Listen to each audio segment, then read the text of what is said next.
আপনাদের কি বিশ্বাস হয় আমরা দাজ্জালের ফিতনায় জর্জরিত?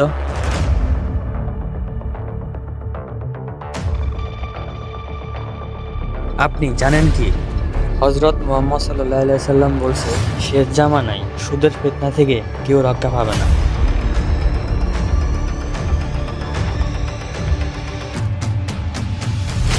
সেটা কিভাবে সম্ভব? আসেন বর্তমান পরিস্থিতিতে বিশ্লেষণ করা যাক।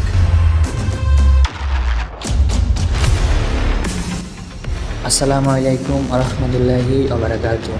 আজকে আমরা কথা বলবো টাকার মাধ্যমে আমরা কিভাবে সুদে অন্তর্ভুক্ত হয়ে যাই। পৃথিবীর মানুষ কি সবাই সুদখোর?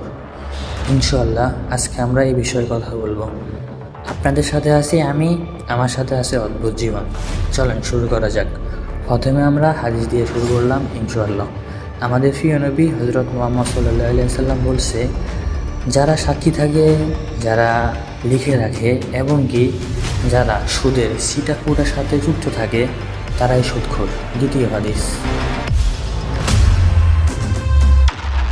আমাদের প্রিয় নবী হযরত মুহাম্মদ সাল্লাল্লাহু আলাইহি সাল্লাম বলছেন, যারা সুদে অন্তর্ভুক্ত তারা যেন আল্লাহ এবং রাসূলের সাথে যুদ্ধ ঘোষণা করে।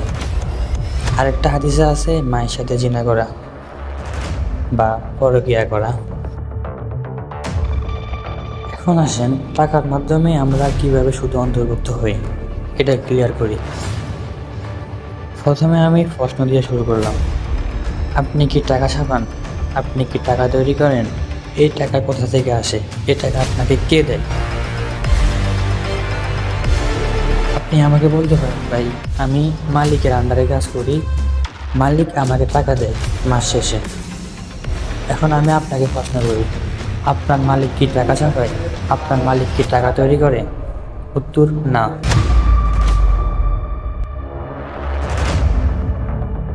তাহলে এই টাকা আমাদেরকে কে দিচ্ছে? আমরা এই টাকা কোথা থেকে পাচ্ছি? বোঝানোর জন্য বলি, এই টাকা আমাদেরকে দিচ্ছে বাংলাদেশ ব্যাংক। বাংলাদেশ ব্যাংক থেকে আমরা ঋণ নিই। এখন আপনাকে দেখতে হবে ঋণ জিনিসটা কি, ঋণ আসলে কি। এখানে আপনাদেরকে হাদিসের সাথে মিলাতে হবে। আমাদের প্রিয় নবী হযরত মুহাম্মদ সাল্লাল্লাহু আলাইহি সাল্লাম কী বলছে তার সাথে মিলাতে হবে। প্রিয় নবী হযরত মুহাম্মদ সাল্লাল্লাহু আলাইহি সাল্লাম বলছে, যারা সুদের সিটা ফুটা সাথে যুক্ত থাকে তারাই সুদখোর। ঋণ মানে কি? তাহলে ঋণ কি? অবভিয়াসলি সুদ, অবভিয়াসলি সুদের অন্তর্ভুক্ত। সেজন্য পৃথিবীর সব মানুষ সুদ অন্তর্ভুক্ত। কিভাবে? টাকার মাধ্যমে। এখন আপনি আমাকে প্রশ্ন করতে পারেন, আমি কষ্ট করে টাকা ইনকাম করি, এই টাকা কীভাবে সুদ অন্তর্ভুক্ত হয়ে যায়? এটা আপনাদেরকে বুঝাই বলি। আপনি বাংলাদেশ ব্যাংক থেকে 1000 টাকা ঋণ নিয়েছেন। বছর শেষে বাংলাদেশ ব্যাংক বলছে বছর শেষে আপনাকে দিতে হবে 1100 টাকা। আপনি কিন্তু টাকা ছাপান না, টাকা তৈরি করেন না, 100 টাকা পাবেন কই? আপনাকে আবার বাংলাদেশ ব্যাংক থেকে ঋণ নিয়ে 100 টাকা পরিশোধ করতে হবে। তাহলে কি হবে? আপনার ঋণের ডিমান্ডটা উপরে দিয়ে উঠবে বা আরও বাড়বে। তো এতে আপনি কী হয়ে যাবেন? পুনরায় আবার সুদ অন্তর্ভুক্ত হয়ে যাবেন বা ঋণে অন্তর্ভুক্ত হয়ে যাবেন, আপনার ঋণ বেশি হয়ে যাবে। এরকম করতে করতে করতে করতে এরকম হতে হতে হতে হতে বর্তমানে আমরা এখন ঋণে আক্রান্ত, সুদে আক্রান্ত। আপনি কি জানেন প্রতিনিয়ত প্রতি সেকেন্ডে সেকেন্ডে আমাদের ঋণের মুনাফা বাড়তেছে তো বাড়তেছে। এই ঋণের মুনাফা বা টাকা কে পায় জানেন? আমেরিকা। আমি শুধু আপনাকে প্রশ্ন করবো, উত্তর দেব। বাংলাদেশ ব্যাংক যদি টাকা ছাপাতে হয় কেন আমেরিকার ডলার লাগবে? আপনি যদি আপনার দেশ থেকে অন্য এক দেশে যেতে চান, তারা কেন আপনার কাছ থেকে ডলার চাই? সারা দেশে কেন আমেরিকার ডলার এত চাহিদা কেন?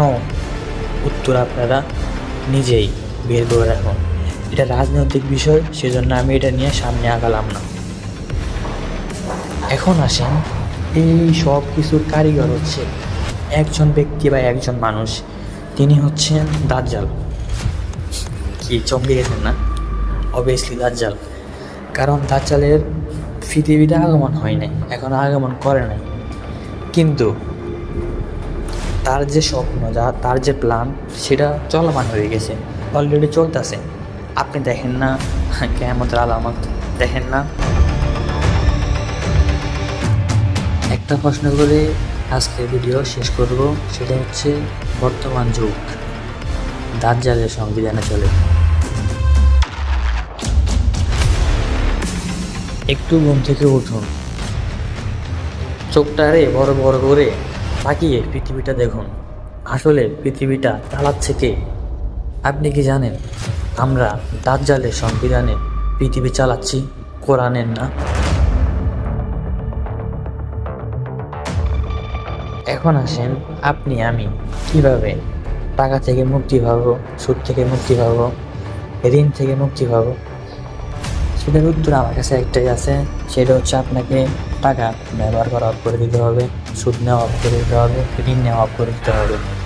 আপনি কি পারবেন দাজ্জালের সংবিধানে এগুলো করতে? যে দাজ্জাল আমাদের দেশ চালাচ্ছে, আপনি কি তার সংবিধানে থেকে তার বিরুদ্ধে যেতে পারবেন? কোনোদিনও না। আপনি যদি টাকা থেকে মুক্তি পেতে চান, সুদ থেকে মুক্তি পেতে চান, তাহলে আপনাকে ইসলাম কায়েম করতে হবে, আল কোরআন দিয়ে আপনাকে দেশ চালাতে হবে। সেটা হবে, ইনশাল্লাহ হবে। একদিন না একদিন আমাদের কোরআন দিয়ে দেশ চলবে ইনশাল্লাহ।